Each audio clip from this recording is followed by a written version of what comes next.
Hi guys, it's Hayden, and today we're going to be talking about the ISTE Student Standard 1.2 Digital Citizen. So first off, I'm going to start by defining Standard 1.2.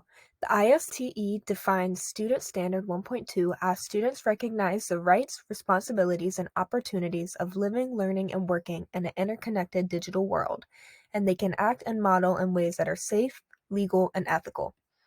So I do just want to take a minute to break that down a little bit more, just so it's a bit easier to comprehend. So right here I have in other words, and we will be going over the main points surrounding Standard 1.2. So one of the most important things when it comes to this standard is going to be teaching students about online safety. Another thing teachers should focus on is teaching students what to do if they are ever in a dangerous situation that involves the internet or any other technology. Lastly, as a teacher, you should be teaching your students that using technology is a privilege, meaning that they must follow teacher expectations. So let's talk about online safety. The internet can be a dangerous place for children, which is why teaching them about internet safety should be taken seriously. Students should understand that they should not be visiting other websites unless they are given permission to do so. Students should be taught what to do if they are ever in a dangerous situation online, and they should also know that asking for help is always encouraged.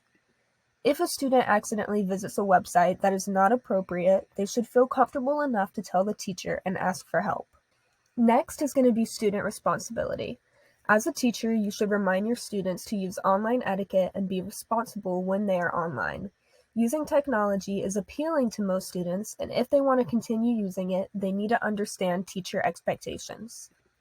A real-life example of this would be that a teacher needs to put place rules for their students to follow when using technology. They should create a poster that outlines the responsibilities of the students and spend time going over them in class. If a student is not doing what they should be while using the technology, a teacher can direct them back to the rules and expectations poster. And speaking of technology, there are a lot of online resources such as student-friendly videos covering the topic of online safety. An example of this would be a Maze.org's video, Being Safe on the Internet, and I have inserted an image of what the video looks like right here. In conclusion, the ISTE Student Standard 1.2 Digital Citizen is important for student success. Teachers should focus on making the standard a priority, as keeping children safe is one of their many jobs. I would also encourage all teachers to go look at the video that I mentioned in this presentation because it truly is helpful and it is one I would probably use in my own class.